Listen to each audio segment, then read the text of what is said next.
Hello everyone. Today I'd like to talk about the ongoing events in Palestine. Now, talking about an ongoing event isn't all that usual for me on this channel, but honestly I've found it hard to focus on anything else recently, which I'm sure a lot of you will understand. So instead of me wallowing in my thoughts, I'm going to share them with you in this video.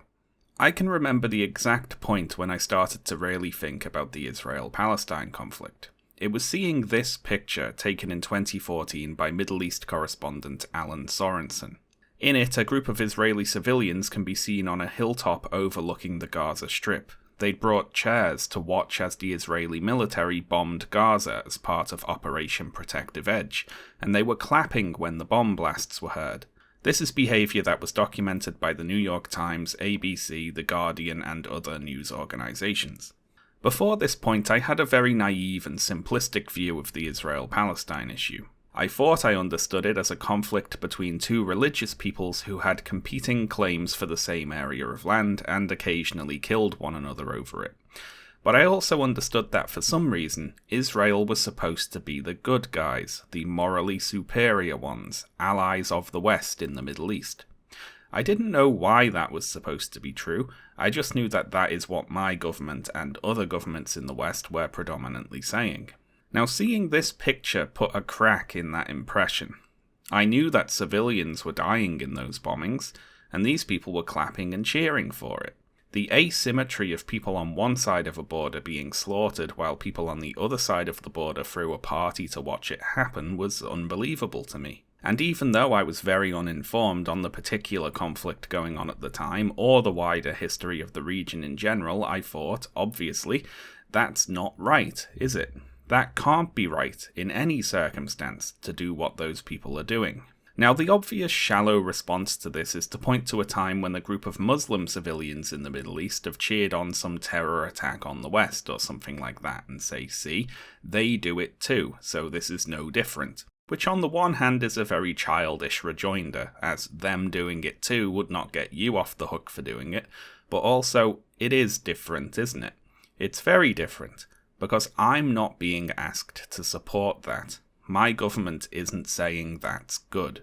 You see, my government supports just one side in the conflict. It gives military aid and diplomatic cover to just one side in the conflict, and their argument for this, and Israel's argument for why it should be supported, is that Israel is a bastion of Western-like liberal values that needs to be protected against the implied barbarism of the surrounding Muslim majority countries. And thinking about this even on the very simplistic level it was being sold to me, as a relatively uninformed person, it still didn't make any sense. There's some conflict going on between two peoples in some far-off place, and you're telling me that one side is worth supporting over the other, but that side seems to be the one responsible for the majority of civilian deaths, responsible for the majority of the destruction, and I can see their military committing war crimes, and I can see their civilians cheering those war crimes on.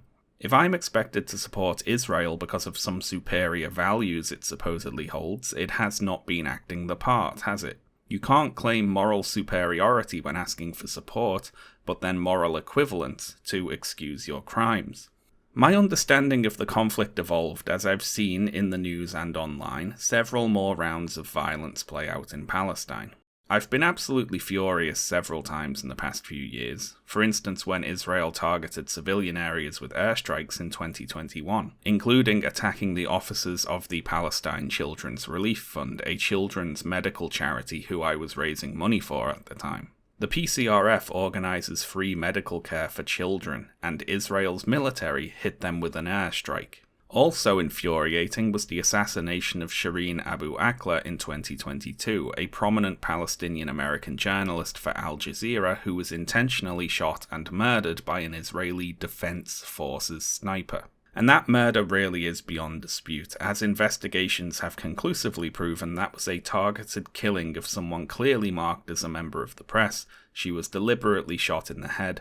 Israel repeatedly lied about the incident, blaming it on Palestinian gunmen, blaming it on crossfire from a non-existent battle, trying to get away with saying it was an accident, and so on. These were all blatant lies which were later disproven, lies to cover up a murder which has still not been punished. The disruption of Abu Akla's funeral by Israeli police officers who attacked her pallbearers with batons is one of the absolute worst things I have ever seen happen. I really can't condemn this in stronger terms. More than anything I've seen happen in my life, I think it made me ashamed to be human. I don't believe anyone can actually lose their humanity through acts of depravity and cruelty, but this is as close as I have ever seen anyone come. Even with the context of having seen several rounds of violence play out, the scale of the current conflict has been overwhelmingly depressing to see. Like a lot of people, I've been watching social media and the news with horror as the body count climbs and the scale of the destruction becomes apparent. I've seen Western politicians drag their heels and lie to defend Israel. I've been worrying about the situation spilling out into a wider war. It's very easy to feel overwhelmed, and I honestly felt shocked and numb to a lot of what was going on for quite a while. When seeing things like this, it's tempting to throw up your hands and give in to despair, if such a thing is possible. There's a desire to feel nothing rather than trying to reckon with the reality of thousands of children being killed while you sit there feeling helpless. However, there were two things I saw that jolted me out of the numb state I was in. The first was a poem by Palestinian poet Khaled Juma titled "O Rascal Children of Gaza," written in 2014 in response to the violence of that year, the same violence those Israeli civilians on the Hill were cheering for. In this poem, the writer first seems to complain about the rascal children of Gaza, who are loud and rambunctious as children are. They broke his vase and stole his flour and constantly disturb him with their shouts and screams. But then the poem concludes with a plea for them to come back and be as loud and chaotic and disruptive as they like. And this poem really affected me because I have the exact same experience of being irritated at the rascal children of my neighbourhood, who are always playing loudly outside my house and whose shouts and games get picked up on my microphone when I'm trying to stream or record audio. And how this poem starts out from a place of annoyance with the local children just dropped me right into the poet's perspective. It made me think about how I'd feel if it were my neighbourhood being hit with airstrikes and the children local to my area being killed. The next thing I saw that really got to me was a video of a young Palestinian boy celebrating getting to 1,000 subscribers on YouTube and talking about future milestones he wants to hit. Just a young kid wanting to make videos on the internet and entertain people. He was killed by the Israeli military in October. And this felt very personal to me as well, because that's what I do. I remember being excited when I first hit 1,000 subscribers. That boy should have got to grow up safe. And it's not fair. It's not fair that he didn't get the chance to grow up and that he was murdered. And he's just one kid, remember. Thousands of children have been killed in Gaza in the past few months. Here he is with his brothers and sisters, all of whom were also killed by the Israeli military. And reading about this boy, I felt like I got a glimpse at just a small portion of the sheer, cruel pointlessness of it all, and I broke down and cried. Everyone has their own way of empathizing with situations like this, I suppose. I don't have children myself, but how many parents have seen Palestinian parents mourning their children and imagined how they would feel if it was happening to their family? So, okay. I'm shaken out of my stupor and feel compelled to say something about the situation in Gaza. But what can I say? What could I make a YouTube video about here? I hope nobody blames me for feeling inadequate to the task. I'm obviously not going to solve the Israel-Palestine conflict with a YouTube video, am I? And it feels like there's nothing I can say that thousands of dead civilians shouldn't be able to. Are there people out there who are not swayed by thousands of murdered children, but who will shift their opinion based upon what a guy with a YouTube channel tells them? And if there are, why is that? Every angle I can think of to write about Gaza feels incomplete. I could debunk some of the lies coming out of Israel's government and military, but honestly, the lies are so poor and perfunctory that it feels almost perverse in a way. The problem for me with simply countering the excuses coming out of Israel about why the IDF just has to kill so many children is that there's no circumstance in which dropping bombs on children is okay. It cannot be right to do what they're doing under any circumstances, no matter what they say, no matter the excuse, and no matter what came before. It does not matter what Hamas have ever done. It does not matter what any Palestinian has ever done. It does not matter if everything the IDF says is the God's honest truth or if every word of it is a lie. I could spend my time debunking everything the IDF has ever said to justify their actions in the current conflict, and not a word of it would matter at all either way with regards to whether or not it's okay to kill 10,000 children. You don't get to do that ever. With that said, I suppose we can do a little of it, if only to demonstrate how easy it is and to prevent people from saying that it can't be done. So on November 13th, in a video shared to Twitter which bizarrely has not yet been deleted, IDF spokesperson Daniel Hagari shared a video purporting to show proof that Hamas was operating out of the basement of Al-Rantisi Hospital in Gaza. This proof included a terrorist sign-in sheet. This list, in Arabic, this list says, we are in an operation. The operation against Israel started in the 7th of October.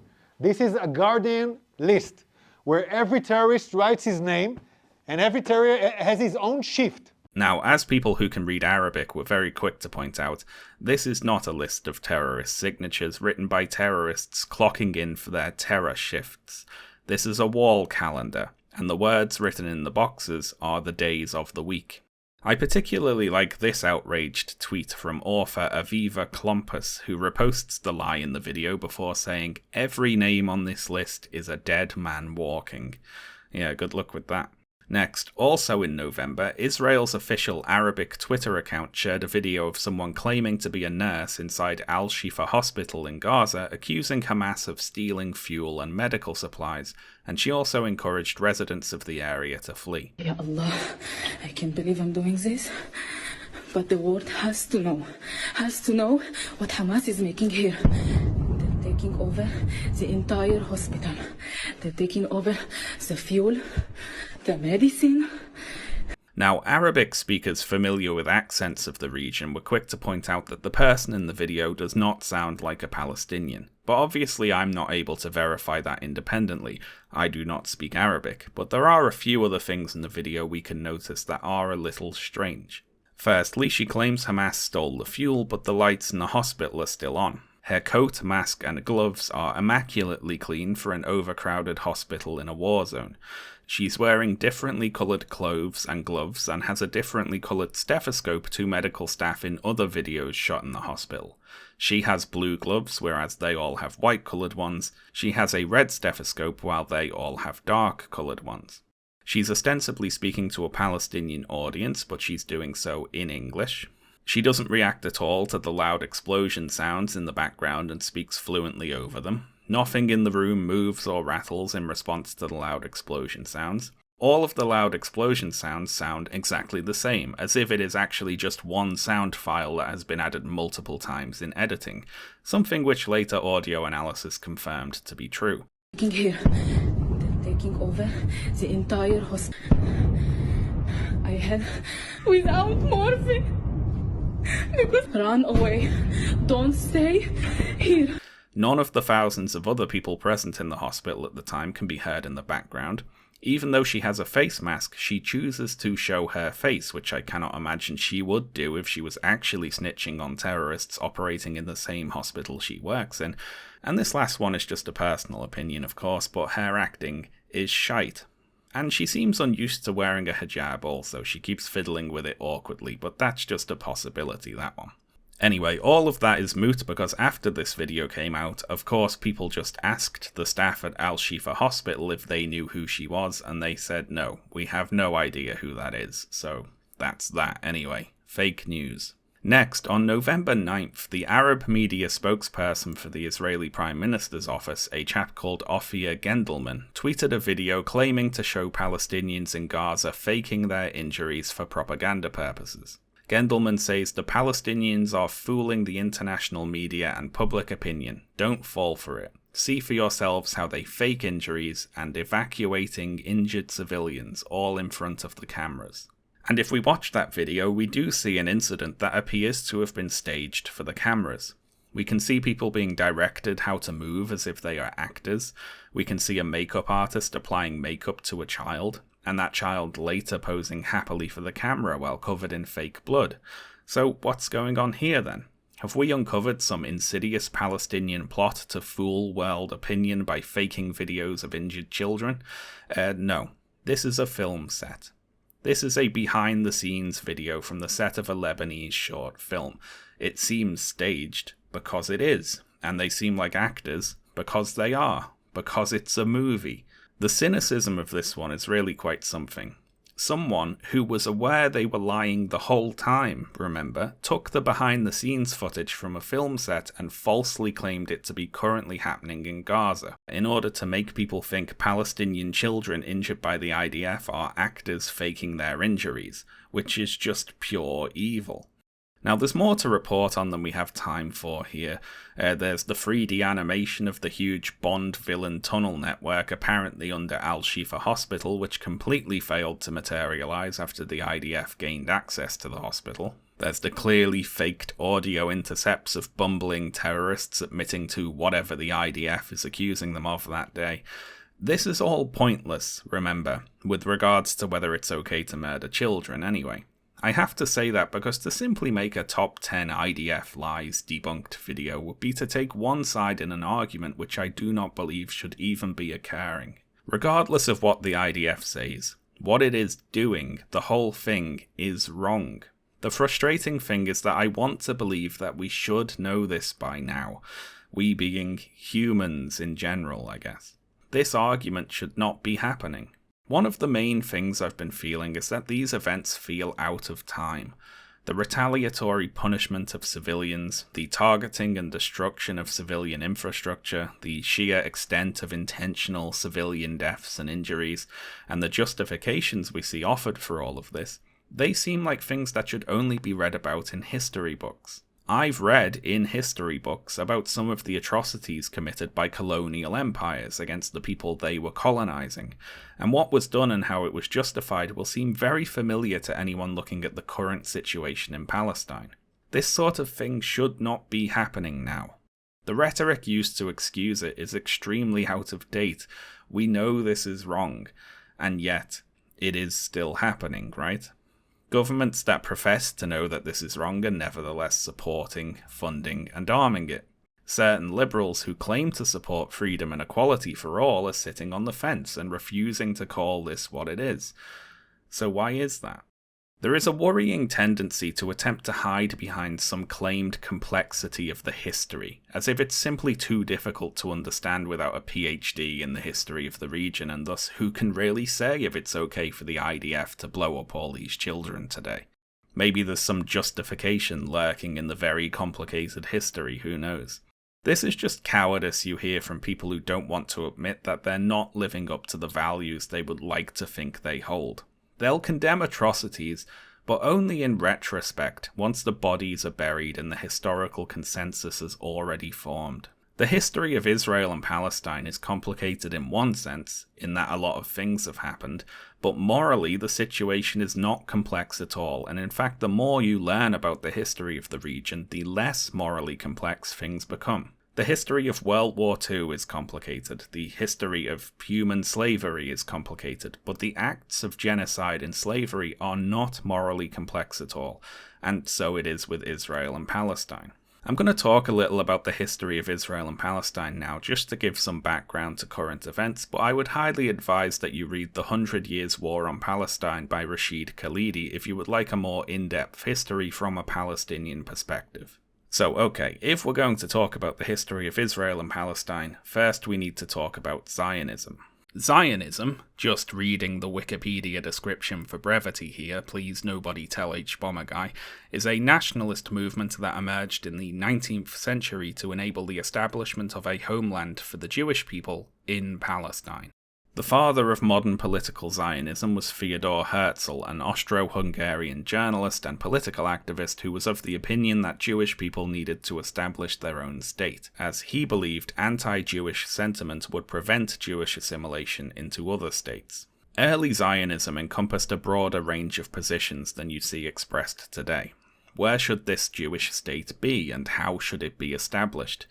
Different locations were proposed. Theodor Herzl considered the possibility of creating a Jewish state in Argentina in South America. In 1903, the World Zionist Congress voted in favour of a proposal to create a Jewish state in British East Africa, an area which roughly corresponds to modern-day Kenya. This plan ended up falling through in part because of the opposition of the white colonisers who were already on the land. They were like, we call dibs on this place actually, go colonise somewhere else. It's striking to a modern reader, reading in an age where the word colonisation has various negative connotations, just how openly the early Zionist project was described in explicitly colonial terms. Influential Zionist leader and author Ze'ev Jabotinsky wrote an essay titled The Iron Wall in 1923, and allow me to read you some quotes from that. It is utterly impossible to obtain the voluntary consent of the Palestine Arabs for converting Palestine from an Arab country into a country with a Jewish majority. My readers have a general idea of the history of colonization in other countries. I suggest that they consider all the precedents with which they are acquainted and see whether there is one solitary instance of any colonization being carried on with the consent of the native population. There is no such precedent. Every native population in the world resists colonists as long as it has the slightest hope of being able to rid itself of the danger of being colonized. That is what the Arabs in Palestine are doing, and what they will persist in doing as long as there remains a solitary spark of hope that they will be able to prevent the transformation of Palestine into the land of Israel. Zionist colonization must either stop or else proceed regardless of the native population, which means that it can proceed and develop only under the protection of a power that is independent of the native population, behind an iron wall which the native population cannot breach. All through Jabotinsky's writing, the Zionists are described as colonizers, and the Palestinian Arabs are the native population who are resisting colonization. Of course they're going to fight back to defend their land, Jabotinsky says, so we, the colonizers, need to be prepared to defend our colonization program. He was writing in part to more moderate Zionists who believed they could achieve the aims of Zionism without violence, through diplomatic means or economic means, and Jabotinsky is saying no, the people who are already there, the native population, are not going to go quietly, so we need to come prepared for a fight. The power behind Jabotinsky's Iron Wall, the one holding back the native Arab population, was the British Empire, who were supporting the Zionist project. So let's talk about how that came about. So, briefly, in World War I, the British Empire was fighting the Ottoman Empire, and the Brits wrote to the Arabs saying, hey, here's an idea, if you rebel against the Ottoman Empire, we'll support the establishment of an independent unified Arab state. So rise up against the Ottomans and you'll get national independence, no foreign rule. How's that for a deal?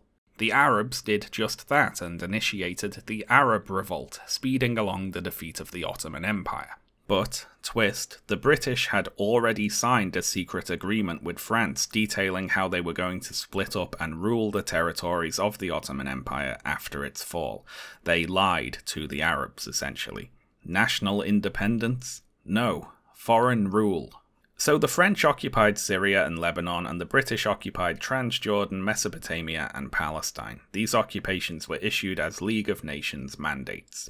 And the British occupation of Palestine was supportive of Zionism. The British had issued something called the Balfour Declaration in 1917, pledging support for, quote, the establishment in Palestine of a national home for the Jewish people. And the League of Nations mandate for Palestine stated that the occupying British government should be responsible for putting into effect the Balfour Declaration's goal of creating that national home for the Jewish people. This national home is being created, quote, in Palestine. So we can ask, what was Palestine? Just a big empty stretch of land? A land without a people for a people without a land was a slogan associated with the plan to create this Jewish state in Palestine.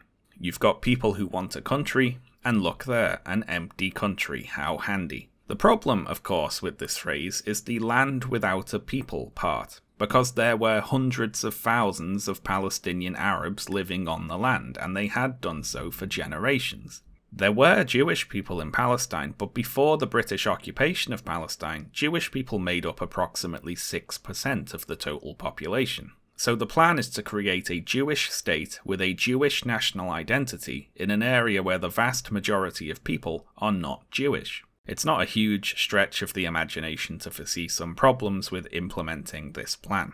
In 1919, President Woodrow Wilson sent out the King Crane Commission to report on the various areas of the former Ottoman Empire, and they visited Palestine and gave opinions on the situation there, and they also gave their assessment of the Zionist project. And I'll quote from the 100 Years' War on Palestine here.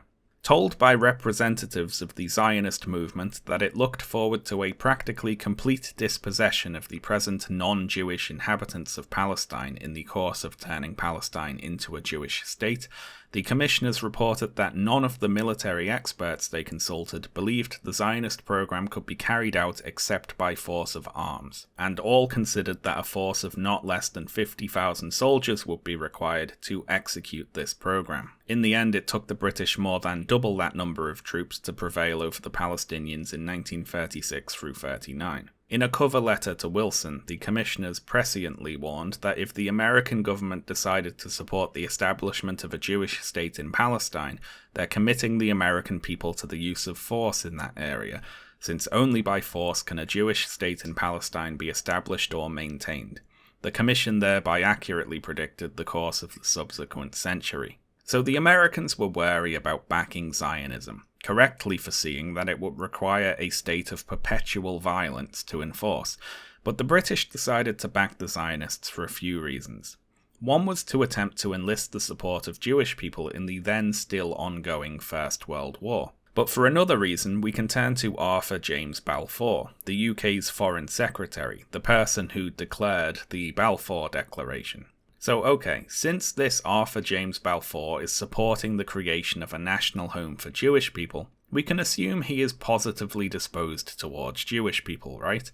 Confusing here then is that Balfour also supported efforts to limit Jewish immigration into the UK. In 1919, Balfour wrote of his support for Zionism on the grounds that he hoped it would, quote, mitigate the age-long miseries created for Western civilization by the presence in its midst of a body which it too long regarded as alien and even hostile, but which it was equally unable to expel or to absorb. Balfour is supporting Zionism from the perspective that Jewish people represent a societal problem. They are immigrant aliens living among us, never fully integrated into the countries they inhabit, and so if they had their own state, a place with open immigration to Jewish people, that'd be somewhere we could stick 'em.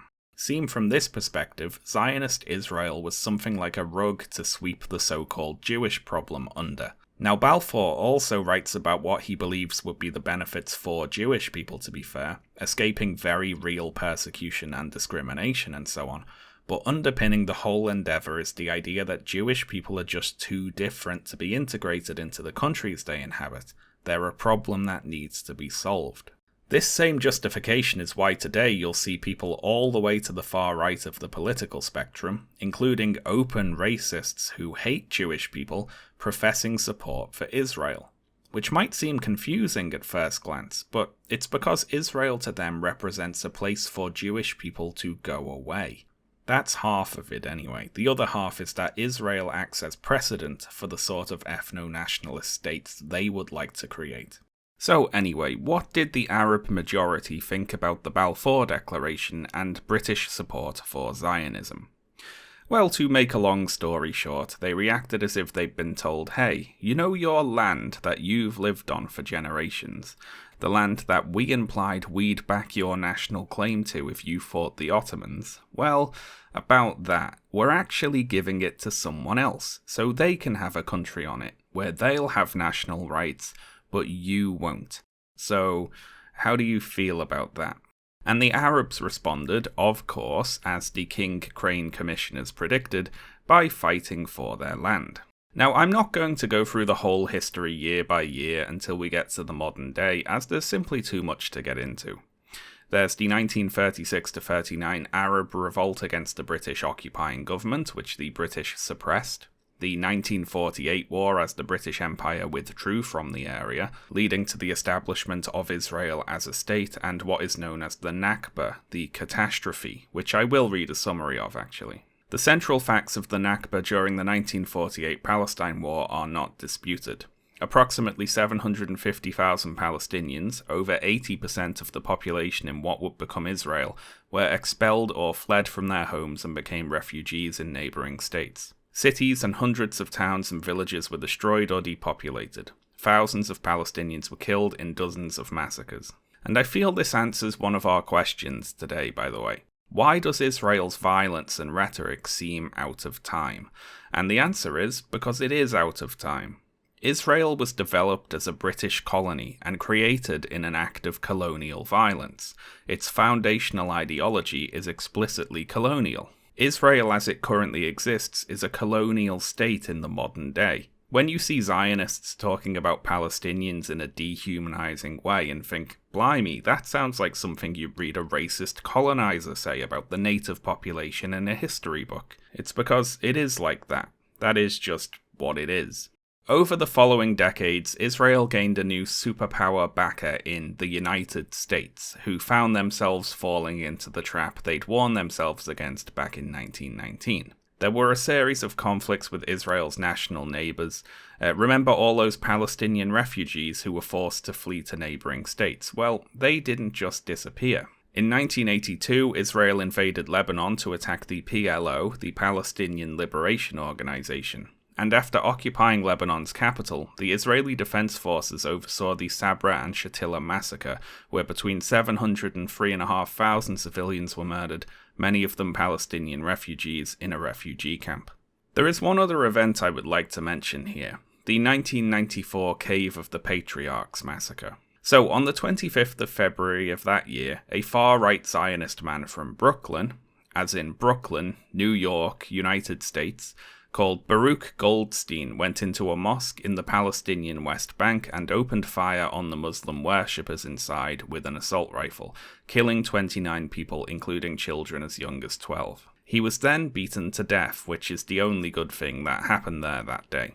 I mention the Cave of the Patriarchs massacre now because Itamar Ben-Gvir, Israel's current Minister of National Security, used to keep a portrait of Goldstein, the perpetrator of the massacre, in his living room. He removed it when he entered politics, which was only 4 years ago.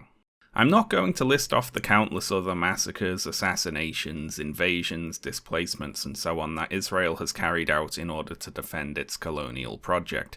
We really would be here all day if I did that.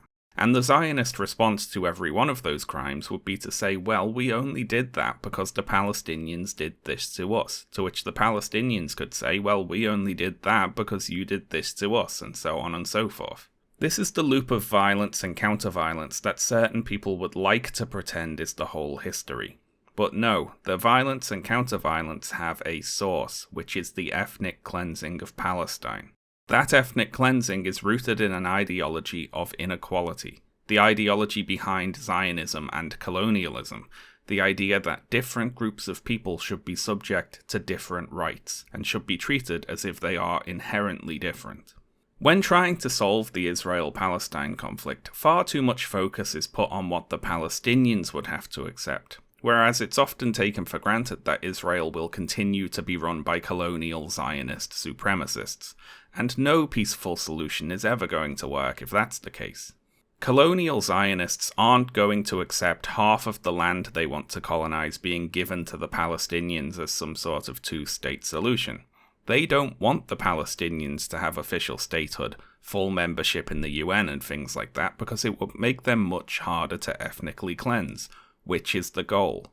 Nor are they going to accept a single-state solution, a secular Israel with equal rights for all, perhaps the right of return for Palestinians with reparations paid and all that. Because if millions of Palestinians get equal rights and can vote, that's the end of Zionism right there.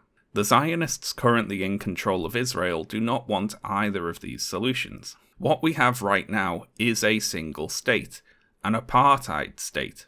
Israel functionally controls the whole territory. The Palestinians have very limited official power.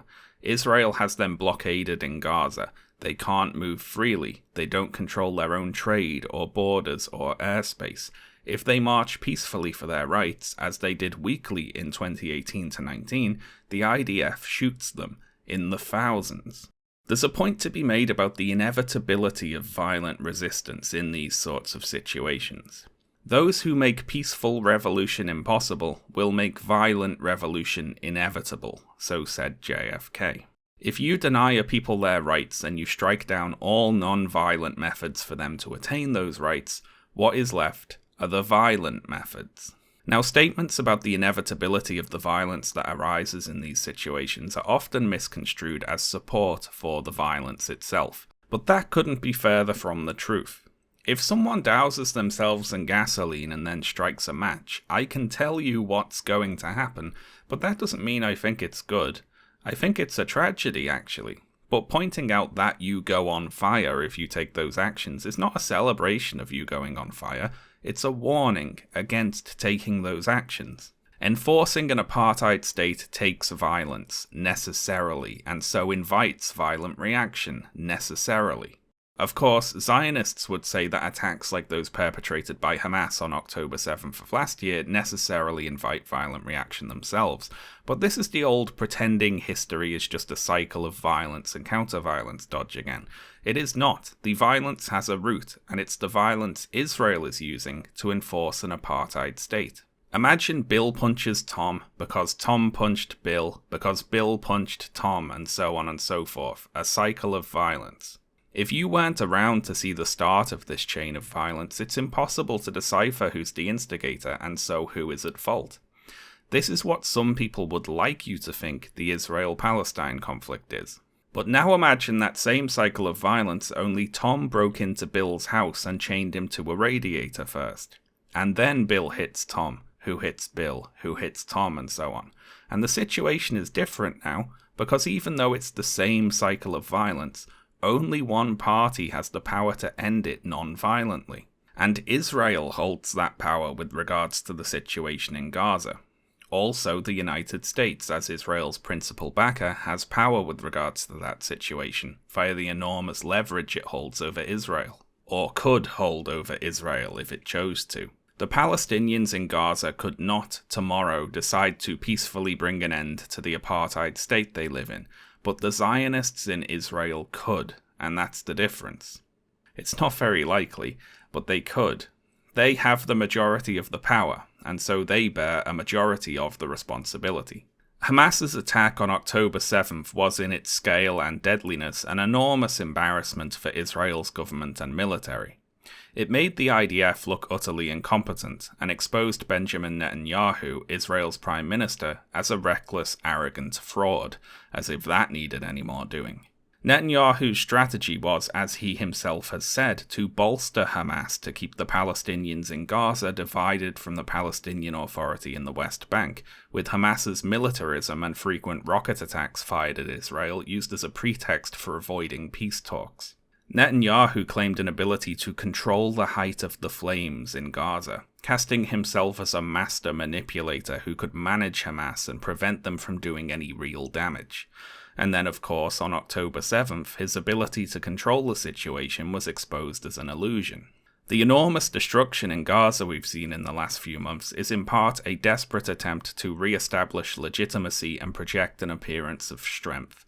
It has nothing really to do with stopping Hamas or rescuing hostages. The safest thing for the hostages would obviously be to negotiate a ceasefire, and the widespread bombing and collective punishment of Palestinian civilians is not doing anything at all to make those civilians want to side with Israel over Hamas. The IDF's strategy of indiscriminate bombing and the effects they profess to believe the bombing campaign will have, like claiming it will ramp up civilian pressure on Hamas, are another element of this situation which seems out of the history books, from a time before we all learned that that doesn't work. My country has a proud national belief in how British civilians reacted during the Blitz, the German bombing campaign against the UK in the Second World War. In that campaign, tens of thousands of civilians were killed in bombing raids which came daily. Millions of houses were damaged or destroyed. Some images of London from the time look like Gaza today, but the morale of the British civilians did not break. They did not turn on their government or demand a surrender. And many other countries have similar beliefs about the resilience of their own civilians when their country is under attack. And that we expect the Palestinians to act differently is a manifestation of the dehumanizing way in which Palestinians are often considered.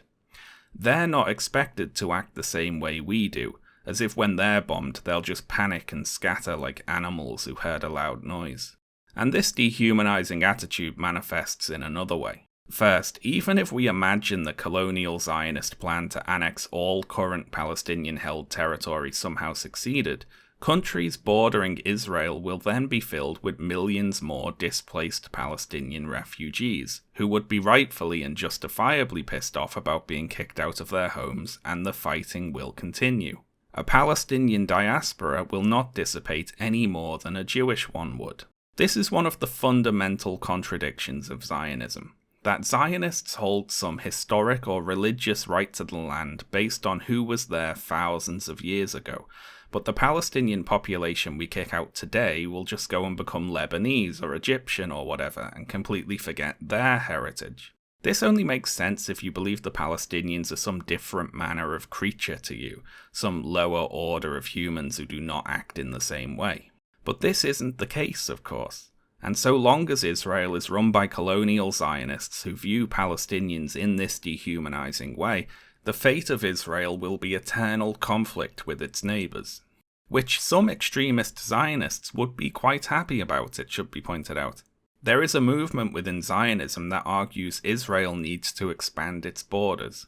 Early last year, Israeli Finance Minister Bezalel Smotrich gave a speech behind a podium featuring a map of a Greater Israel, which included not just the current Palestinian territories, but also parts of Jordan, Syria, and Saudi Arabia. Reading about the history of Zionism, there's a sense that it simply arrived too late, that it missed the historical window for what it's trying to do. There's a good quote from the 100 Years' War on Palestine, where Khalidi says Zionists have been trying to do the impossible, to impose a colonial reality on Palestine in a post-colonial age. In the decades after Israel was founded in 1948, many other colonial projects folded up. Israel was closely allied militarily and economically with apartheid South Africa, an obvious ideological sibling of colonial Zionism, being a socially stratified settler state. But that system came to an official end in the 90s after international pressure was applied for reasons that could apply equally to Israel today. I want to go on a tangent now and talk for a while about one of the reasons that this colonial reality is harder to implement today than the 1800s, say. And it has to do with the popular perception of war and violence. So, if you wanted to find out the truth of what was happening on the ground in any given conflict, written and oral accounts were all you had to go on, for a very long time. For an example here, I remember, as I'm sure a lot of people in the UK will, being taught Wilfred Owen's poetry at school. Wilfred Owen was a poet and soldier who fought for the British in the First World War, and I remember particularly a poem of his titled Dulce et Decorum Est. This poem was written as a response to propagandistic pro-war poetry, particularly the works of Jesse Pope, a writer whose poems were published in the Daily Mail to encourage enlistment in the armed forces. Pope's poems portray war as just a big fun game, an opportunity to win personal and national glory, a way to show your manly grit, earn the Empire's thanks and all that. It was jingoistic rubbish, basically. Owen's Dulce et Decorum Est paints a scene in which a group of exhausted soldiers are attacked with chlorine gas artillery shells. One soldier cannot put on his gas mask in time and dies horrifically, guttering, choking, drowning. Images of the dying man haunt the writer's dreams. We see his body flung on the back of a wagon, his hanging face vomiting blood at every jolt. The imagery is terrifying and disgusting, and the poem ends by chiding those who encourage the youth to rush off to war to earn glory for themselves. Death in war is not sweet or glorious, the poem says. It's violent and disturbing and horrible, and certainly nothing to celebrate. Today, of course, hardly anyone cares about the jingoistic pro-war poetry, whereas the experiences of anti-war poets are taught in schools and have come to define the popular perception of what the war was like for those actually experiencing it. As for why that is, I'd say a large part of it is that the accounts from sources actually involved in the conflict were more truthful. Now, something happened in the 1960s which made the imagery of war even more accessible to the average person: the proliferation of television. More and more American households, for instance, came to own a television set, and consequently the Vietnam War, which the US was involved in at the time, became the first televised war.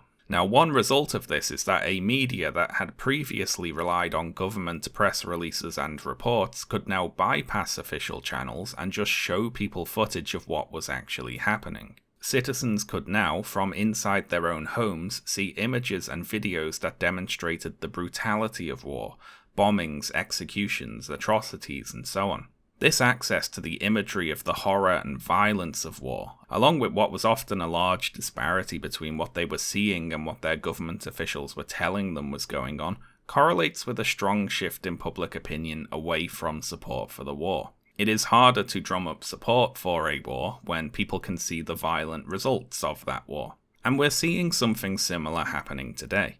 Just as official government sources were undercut by the more immediate and truthful news media, today the government and news media are being undercut by something even more immediate and truthful: the people themselves. Over time, more of the world has access to the internet and social media, and more of the world's population have access to smartphones with cameras that can record and upload footage from anywhere. And this is how a lot of people, particularly young people, are finding out about what's going on in the world. The older media structures are still around, of course, but there's very much a generational divide in where people are getting their news from. A young person is increasingly more likely to be informed about something going on in the world by posts on social media sites than by reading a newspaper or watching TV news. There are Palestinians who run social media accounts with hundreds of thousands to millions of followers. Here's a Palestinian filmmaker with 4 million Instagram followers who posts updates from within Gaza, for instance. I spent a lot of time thinking about this one post from the account of an artist on Twitter, which they posted after being injured in an Israeli attack and losing an eye and the use of their hand. Being able to hear the voices of those hurt by the violence in such an immediate way is a new thing. Also, there's I want to say, social element to the way that information is being shared and received online that I think is worth considering. People typically aren't scrolling completely random social media feeds, are they? They're following people who they like and want to hear from. It's not just that they're getting news from that place, they're getting news from the people they like and trust at that place. Because of the internet, people increasingly have a connection to places and peoples they otherwise wouldn't. I follow people on Twitter, for instance, who have been killed in this current conflict. They aren't just another number counted among the dead to me. They're someone whose words I've read and voices I've heard. They are someone to me. There's more of a personal connection than if you just heard about a random death on the news. One of the people I follow is Rafat Al-Arya, a Palestinian professor, poet, and writer. His final poem, If I Must Die, calls on the reader to use his death to bring hope to the children of Gaza, and is especially moving in light of the fact that he was indeed murdered shortly after posting it. The widespread sharing and translating of If I Must Die has been very touching to see. In relation to this, I have to mention an article in Tablet magazine written by a chap called Maxim D. Schreier, which discusses Al-Arya and his poetry. This article is a hastily put together and poorly constructed hack job rushed out after Al-Arya's murder in a sad attempt to push back against the surge of interest in his writing brought about by said murder. Al-Arya's work, tenderly keening at its best and banal and formulaic at its average, relies on strained cultural and historical transpositions, says Schreier. Schreier also complains that Al-Arya portrays Israel as a new Nazi state and Gazans as that state's victims, which I'm not really sure we can criticize him for, given that Israel assassinated him, but anyway, this Maxim D. Schreier certainly seems to know a lot about poetry. So how about we read some of Schreier's poetry? Surely it's not going to be banal and formulaic. Jewish detractors of Israel. Israel's Jewish detractors, do you experience remorse? How does it feel to be traitors? Loathe the price of your voice. Jewish self-hatred runs rampant. When Israel's under attack, Israel emerges triumphant. breaking her enemies' back. Singular. Jewish detractors, can Israel manage without your brain cells? Yes, undeniably, easily. You, who so openly, eagerly side with the enemies of Israel, how can you live with yourselves? Well, presumably pretty easily, given that the poem seems to think their betrayal is functionally meaningless, since Israel will apparently succeed regardless of what they do, which gives rise to the question, what is the poet complaining about exactly? This poem is poorly written, jingoistic shite, comparable to the sorts of poetry Wilfred Owen was writing in response to, and in the future, when school children learn about what happened in Gaza, they will be reading Palestinian poetry, and the fate of this poem will be for it to be a joke in this video. Also, if you ever feel like you have imposter syndrome, Maxim D. Schreier has a Guggenheim Fellowship, so enjoy knowing that. Anyway, back to social media. So, just as the victims of the oppression have social media accounts they can post to, the perpetrators of the oppression have social media accounts they can post to. I have seen in the past few months videos shot by IDF soldiers themselves of them destroying humanitarian aid, stealing from Palestinian homes, needlessly destroying the interior of Palestinian businesses, singing genocidal songs about how there are no uninvolved civilians in Gaza, and so on. There's a very jarring effect that happens when the older propaganda structures try to process all of this immediately available information. And I can summarize it here by showing you one Twitter interaction. So, in response to a tweet saying, "Breaking, United States says there is no sign of any deliberate Israeli war crimes in Gaza conflict," Twitter user Rob Rousseau replied, "We've all been watching a non-stop stream of deliberate Israeli war crimes on our phones for months now." So I'll speak to the younger people in the audience here. Things were different back in the olden days before the internet and smartphone cameras. First, you would hear the lie.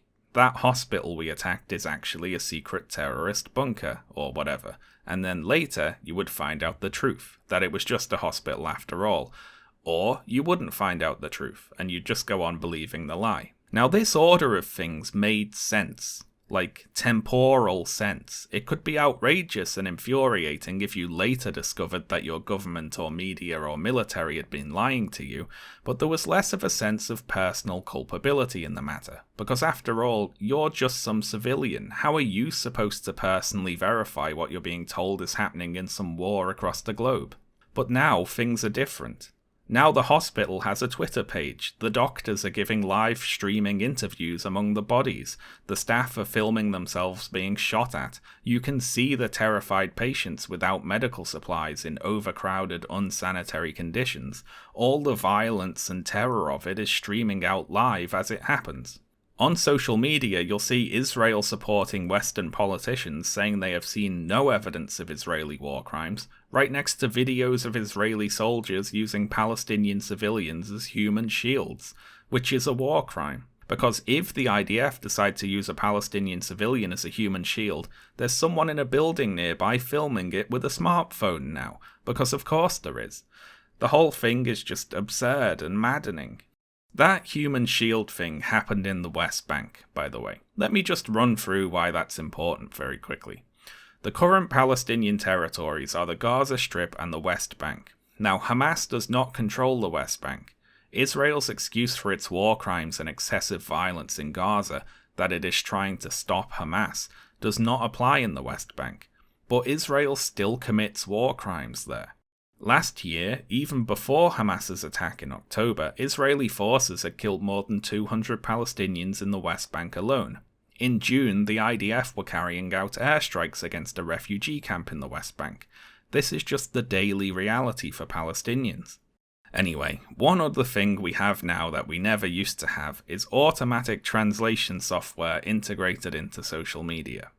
Now you can click Translate Post and see Israeli politicians saying, to a domestic audience, that they support ethnic cleansing and the likes.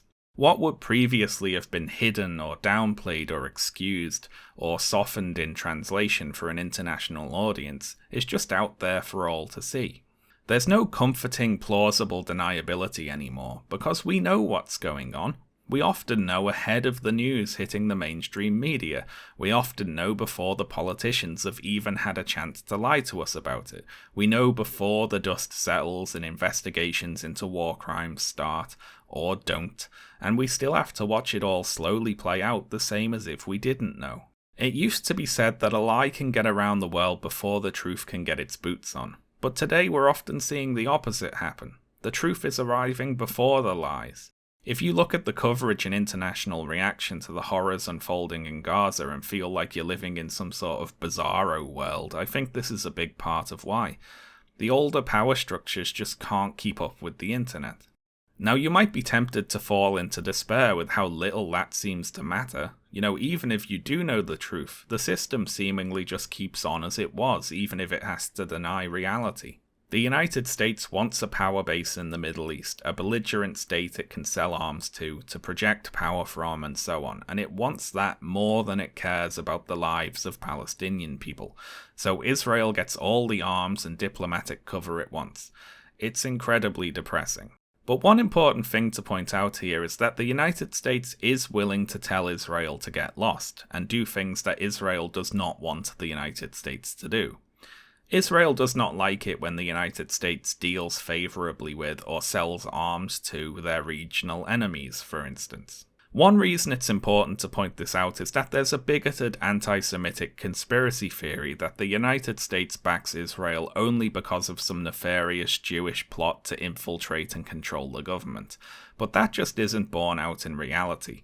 There are plenty of times the United States has, when they've come into conflict, ranked its own interests above Israel's. There have been times in the past when Israeli aggression towards the Palestinians or its neighbours has been halted by an order from the US president, using all that leverage they have. This could be for a few reasons: the conscience of the president, or more likely either domestic political concerns or a more far-sighted view of foreign policy than the politicians running Israel have. The US is typically happy to support Israel in its ethnic cleansing campaign, they'd just prefer it happen quietly and less embarrassingly. Maybe they also realise that without someone to step in and tell them no every now and then, Israel will self-destruct in a spiral of genocidal hatred.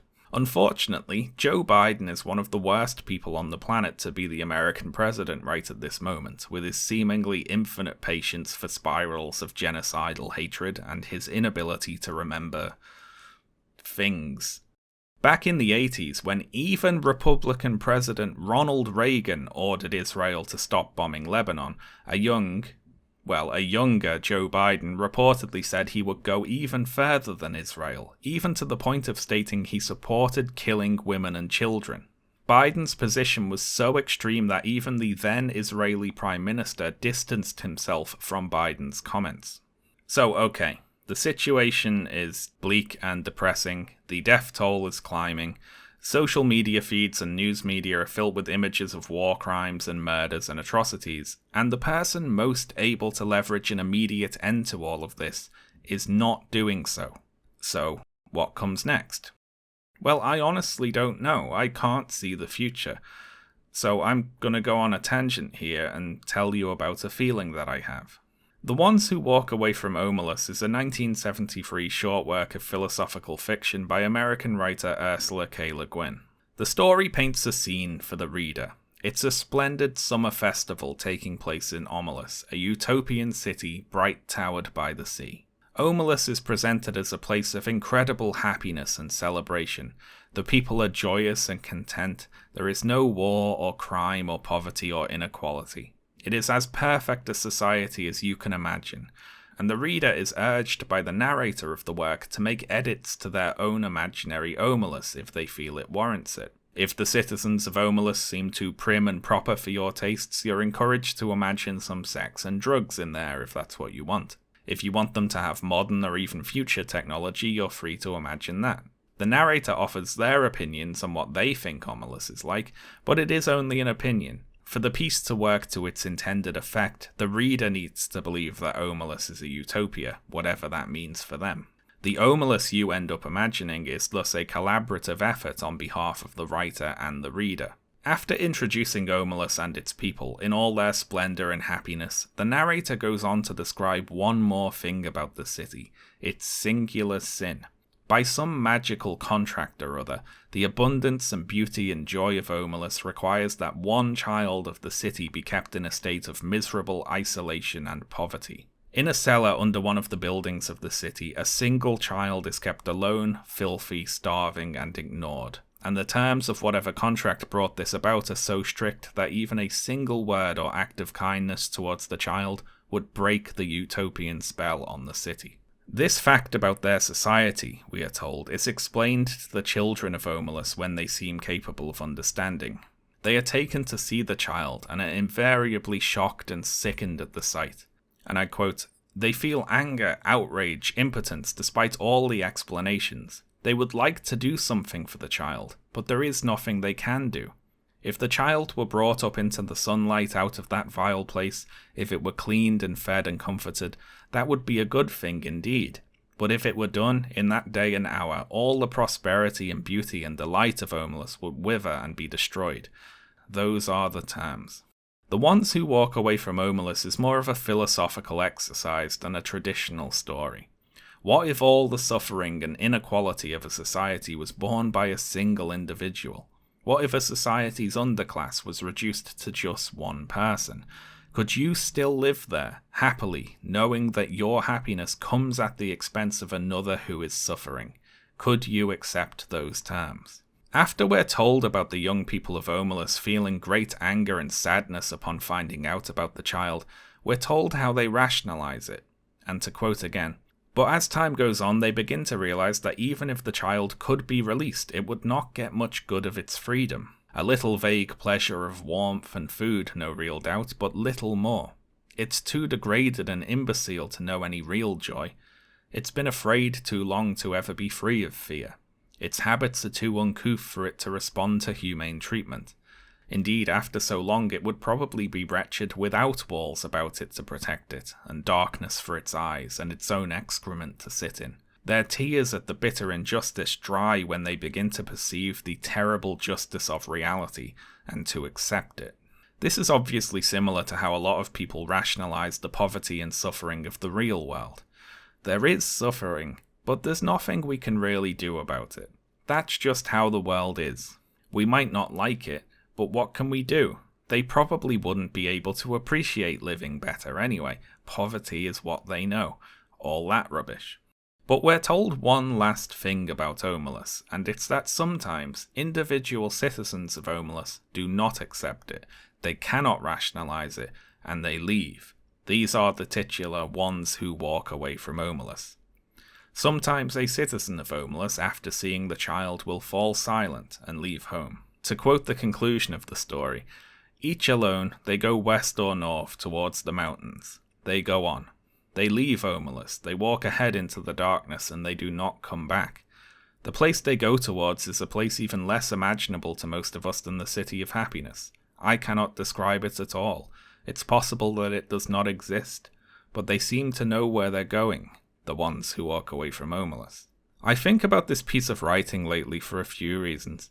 The first is the obvious parallel between the citizens in the story knowing the child is there suffering, and me and other citizens of Israel supporting Western nations going about our lives knowing that our governments are supporting a genocide, one that is killing many children particularly. It makes me imagine an Omelus with our modern internet, with pictures and videos of the suffering child on your television sent to your phone, filling your social media feeds. What if the suffering of the child was not just some obscured event you could rationalize away? What if instead of hidden underground, it was inescapable? How many more people would feel they had to walk away? Or, on the other hand, what would the people who decide to stay in Omelus have to tell themselves in order to justify it? I've seen a persistent narrative in response to videos of injured or murdered children on social media, where a supporter of Israel's actions will declare the thing in the video to not be a person at all, but a doll. All images of dead Palestinian children to these people have to be fakes, terrorist propaganda that can be dismissed out of hand. This isn't true and it's not rationally believable, but I imagine it is comforting if you can con yourself into believing it. So I suppose any homeless with an internet would also have a lively conspiracy theory about how the child isn't actually real, so they have nothing to feel guilty about.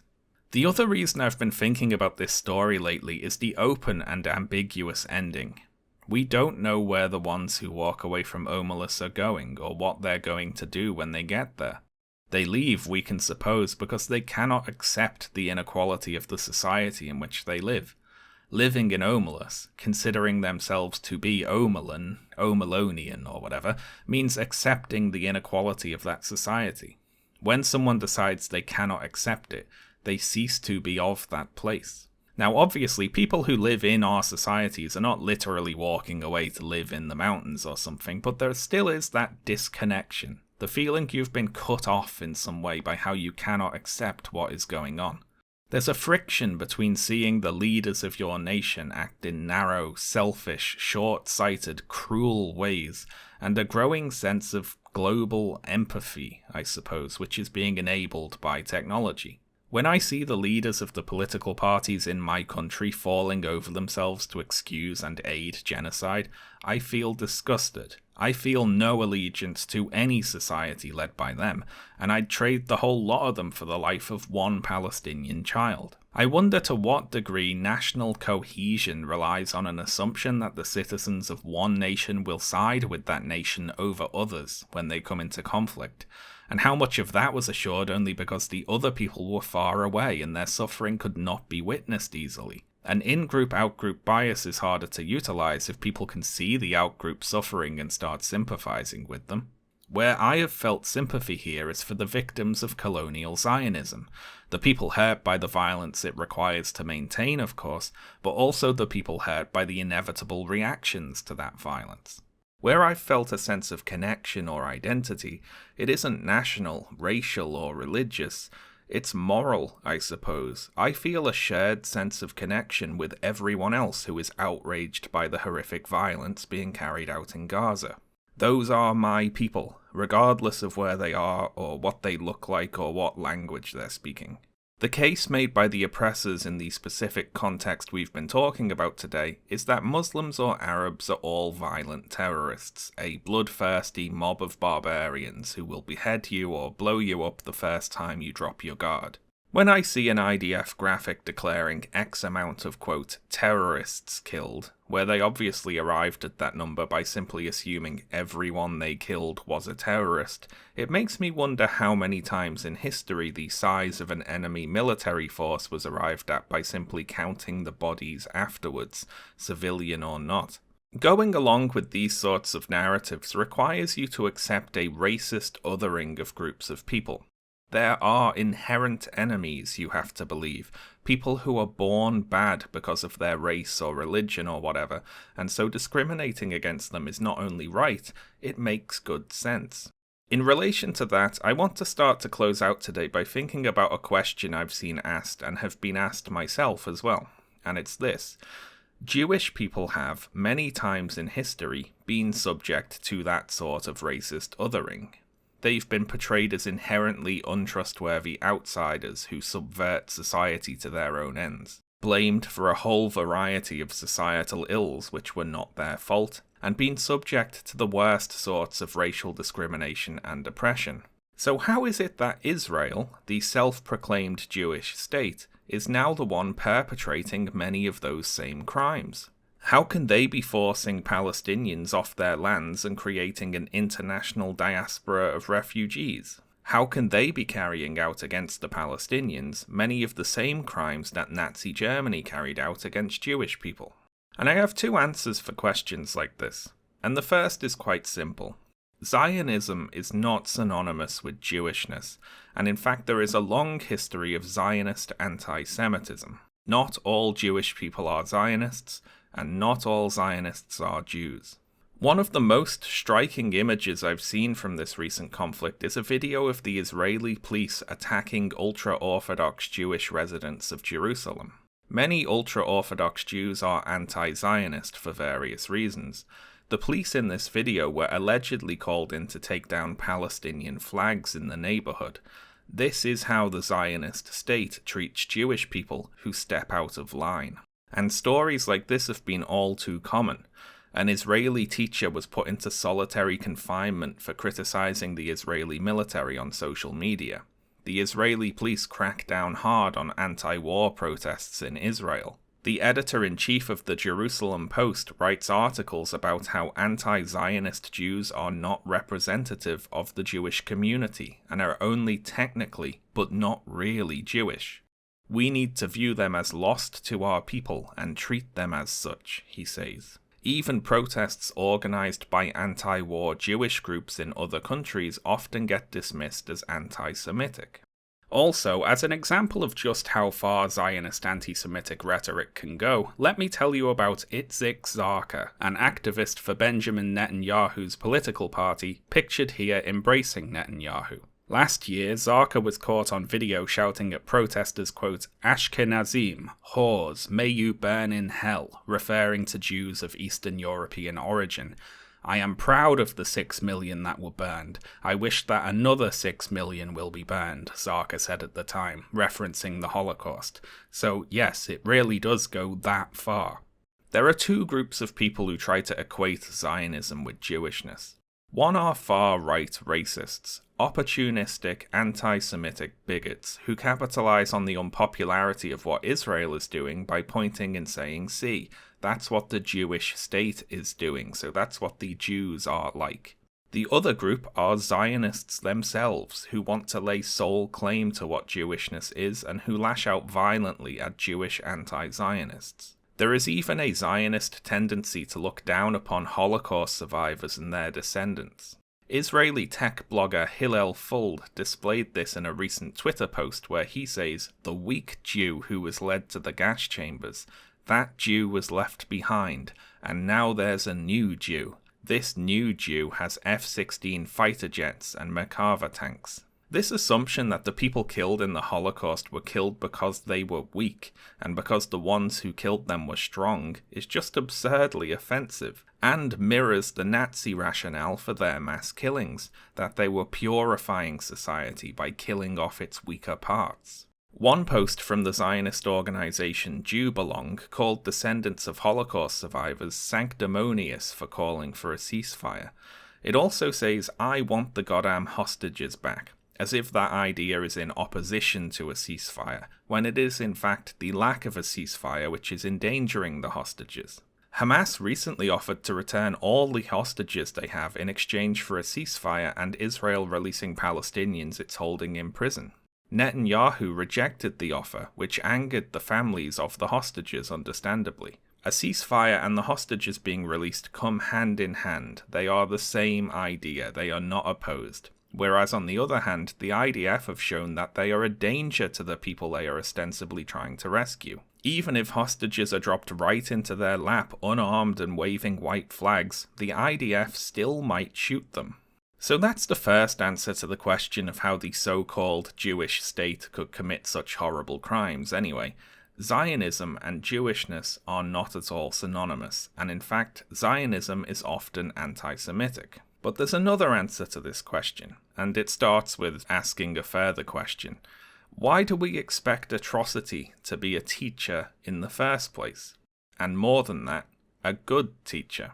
So to start off here, I'd like to talk about Maus. So Maus is, on the surface, a Holocaust survivor's tale, told in the form of a graphic novel in which different groups of people are portrayed by different animals. The Germans are cats and the Jews are mice, for instance. Maus was created by Art Spiegelman, son of Holocaust survivor Vladek Spiegelman, who is the principal character in the story. We follow Vladek from the mid-1930s until the end of World War II, and see him enduring life under increasing Nazi oppression, having to live in a ghetto, hiding from the Nazis in a variety of places, before eventually being captured and sent to a concentration camp. But this story is only part of what Maus is. Maus is also the story of trying to make Maus. The Holocaust narrative is told within an extensive frame story where we see Art Spiegelman conduct many interviews with Vladek to collect material for his comic.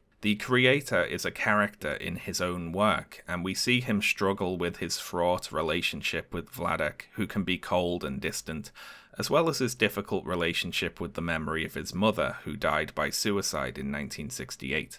We see his worries about his own ability to create what he's trying to create, worries about the medium he's working in, and the possibility of narrativizing the Holocaust at all. If I had to come up with a list of 10 works that I think everyone on Earth should definitely read, Maus would be on there for sure. It is a fantastic work of art, if you'll pardon the pun. It's a fascinating historical story on the one hand, but it's also a very honest and intelligent work about the difficulty of fitting real people and real history into narrative structures and character arcs. So 5 stars from me, that's my review. Go and buy it and read it. Anyway, of interest for us today is the character of Vladek.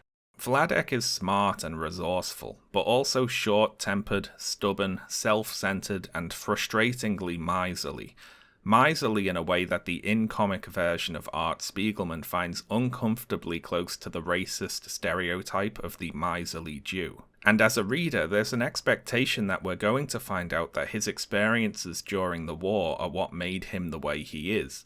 And this is an expectation that Art Spiegelman voices during the frame story of the comic to his father's second wife Marla, before she reminds him that she and her friends also went through the concentration camps and they aren't like Vladek. Maus conveys very well just how supremely irritating the elder Vladek must have been to be around, and for me at least as a reader there was a strong desire for an arc, a narrative reason to explain the way he is, to make it make sense.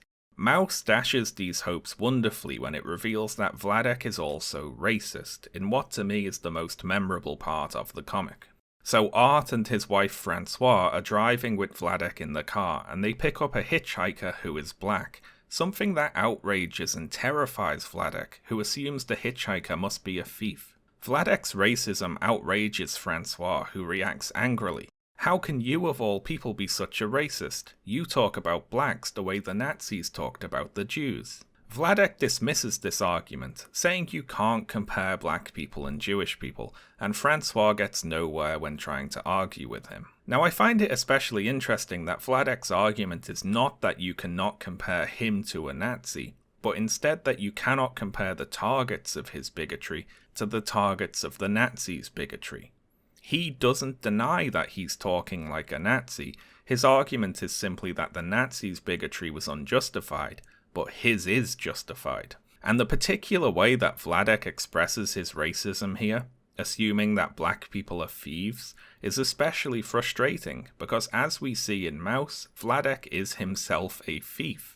An earlier section of the comic details Vladek sneaking into a hotel near his house so he can use their facilities free of charge.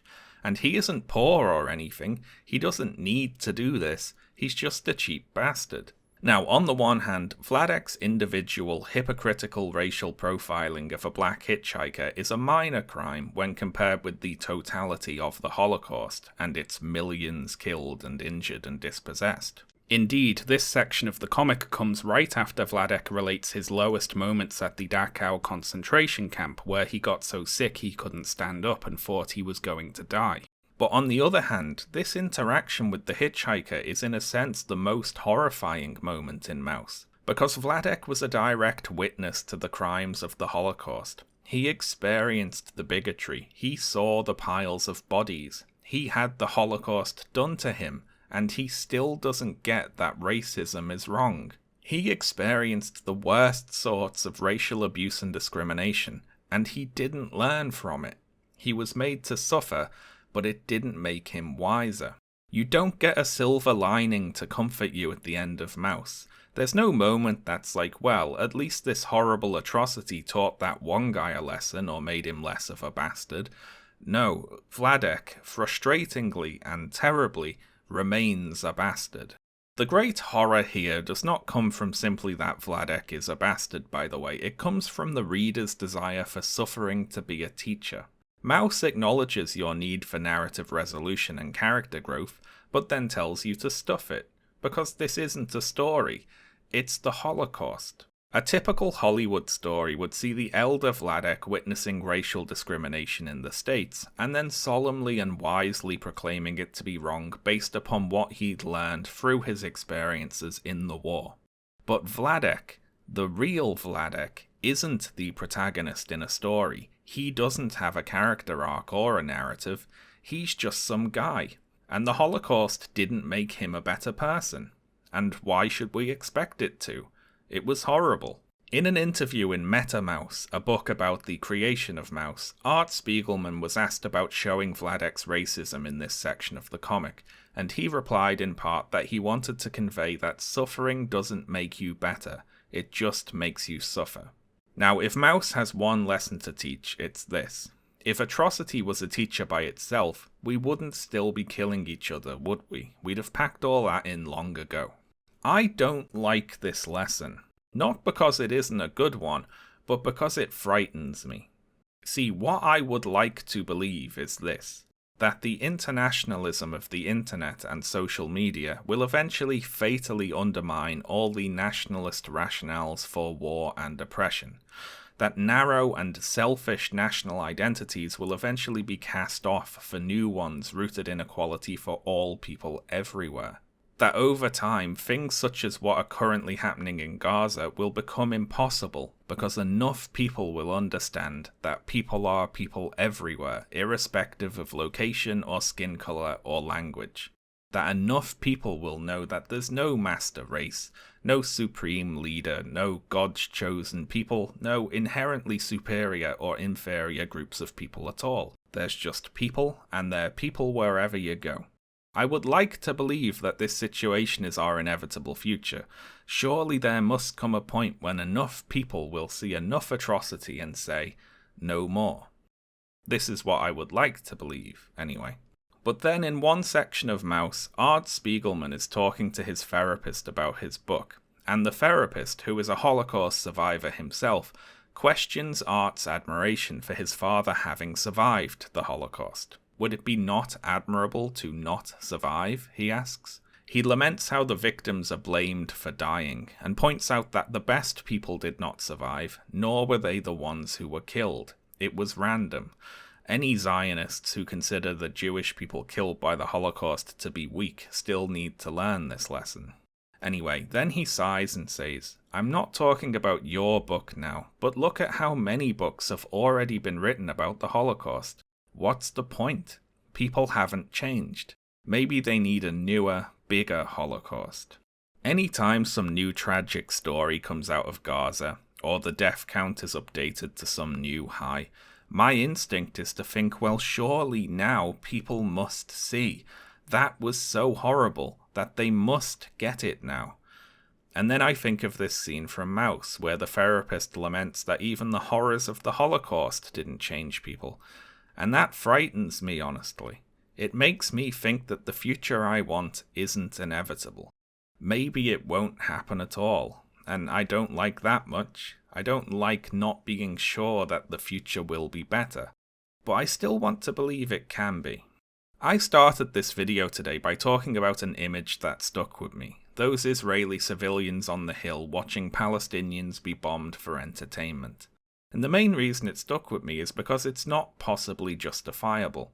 It does not matter what was going on or what had gone on in the past. And if I had to make one prediction today, it would be that the images of Israeli civilians currently spending their time blocking humanitarian aid trucks from getting into Gaza will do for many in the next generation what that image of the Israeli civilians on the hill did for me. The people blocking those trucks are intentionally trying to starve children to death. No reasonable person, or no person with a single ounce of moral fibre in their body, should be able to remain on the fence after seeing that.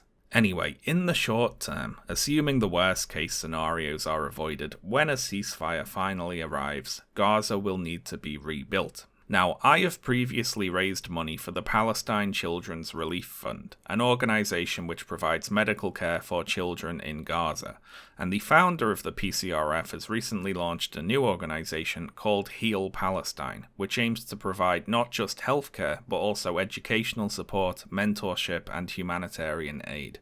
I will put links to both of these organisations below, and would encourage you to make a donation. If you're hopeful about the future, do it because it's the right thing to do, but even if you're a hardened cynic, do it to spite those fuckers blocking the trucks. Every one of them is a pair of hands pushing in the wrong direction, and we need 100 times as many hands pushing in the other direction. I wasn't going to run ads on this video given the subject matter, but I decided to do it and then donate whatever ad money comes in this month across my whole channel to Heal Palestine. Before I go today, I'd like to address the feeling of despair that being witness to horrible events like this can understandably instill in people. It's easy to feel as if there is nothing you can do by yourself. And while there are certain things I would encourage you to do, for example donating to aid organisations, talking to people you know about the issue, going to protest marches where there is one that you can reach, stating very loudly that you refuse to vote for any politician who does not call for a full and immediate ceasefire, all of that is good to do, yes, but we should acknowledge sometimes the individual things you can do by yourself are not ever going to be enough. You can't solve all the world's problems by yourself. But that's a ridiculous thing to expect, isn't it? Nobody can fix all the world's problems by themselves, but we can do it together. So I'll say, if you can, join a union. Your major power in a capitalist society is your labour. This obviously applies to a much broader range of situations than what we've been talking about today, but one of the things that helped bring down apartheid South Africa was collective union action. And while I was editing this video, an Indian port workers union announced they would boycott weapon shipments to Israel, joining many other unions worldwide who have called for a ceasefire and boycotts against Israel. This is good. We want more things like this. Even in places that have forgotten it, this is a power that can be reawakened. You can be John Wick, sledgehammering through his basement floor to rediscover that there is power in a union. I'll also drop a link below to the website of the Boycott, Divestment and Sanctions Movement, a Palestinian-led human rights movement that organises to pressure Israel to comply with international law. There's a lot to check out there with many suggestions for things you can do. Living in an individualistic capitalist society might have you thinking that the only powers you have or actions you can take are individual, and so of course you're going to despair and feel helpless when problems are too large for you to solve individually.